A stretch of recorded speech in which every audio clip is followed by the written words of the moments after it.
Indian youth निकम्मा है, parasite है, कॉकरोच है। ये सुनने के बाद हर उस यंग लड़के का खून नहीं खोलेगा जो रोज सुबह उठकर अपनी जिंदगी से लड़ रहा है। सुनना चाहते हो सच्चाई? इंडियन यूथ लेजी नहीं है।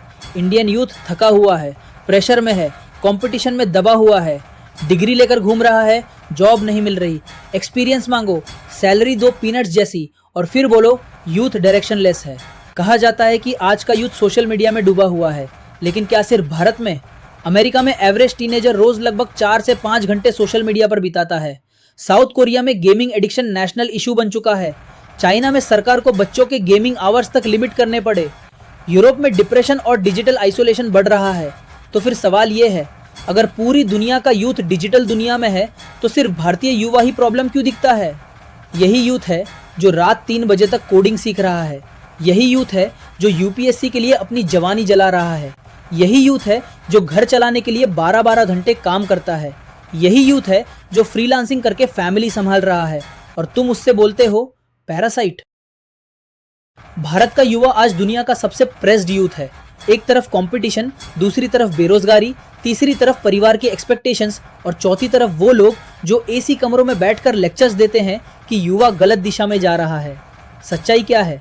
सच्चाई ये है कि यही यूथ है जो स्टार्टअप्स बना रहा है। यही यूथ है जो फॉरेन कंपनीज में इंडिया का नाम चमका रहा है। यही यूथ है जो फ्रीलांसिंग करके घर चला रहा है। यही यूथ है जो गवर्नमेंट एग्जाम्स के लिए सालों तक सैक्रिफाइस करता है।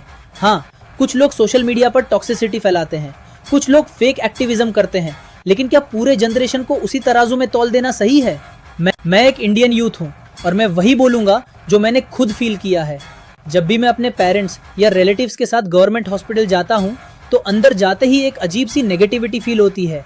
भीड़, गंदगी, लंबी लाइंस, थके हुए डॉक्टर्स, कम स्टाफ, पुरानी मशीनें, और कई जगह तो बेसिक फैसिलिटीज तक मिसिंग होती है। तब दिल में एक ही सवाल आता है, हमारा टैक्स जा कहाँ रहा है? हमारा वोट किस काम आ रहा है? क्योंकि सबसे ज्यादा जरूरत तो हेल्थ और एजुकेशन को है ना। इंडिया दुनिया की फास्टेस्ट ग्रोइंग इकोनॉमीज में से एक है, लेकिन रियलिटी क्या है?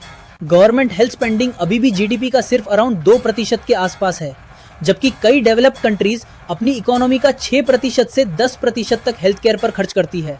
और फिर लोग बोलते हैं यूथ फ्रस्ट्रेटेड क्यों है? क्योंकि इस देश का मेजॉरिटी यूथ स्ट्रगल कर रहा है।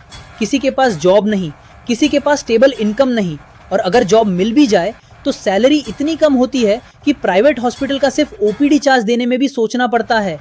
एडमिट होने की बात तो दूर है। हर साल लाखों स्टूडेंट्स ग्रेजुएट होते हैं।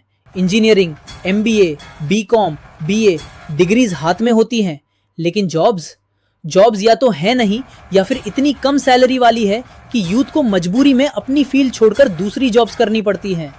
एक इंजीनियर सेल्स में है, एमबीए डिलीवरी कर रहा है, ग्रेजुएट कॉल सेंटर में बैठा है, क्योंकि यूथ के पास वेट करने का लग्जरी नहीं है।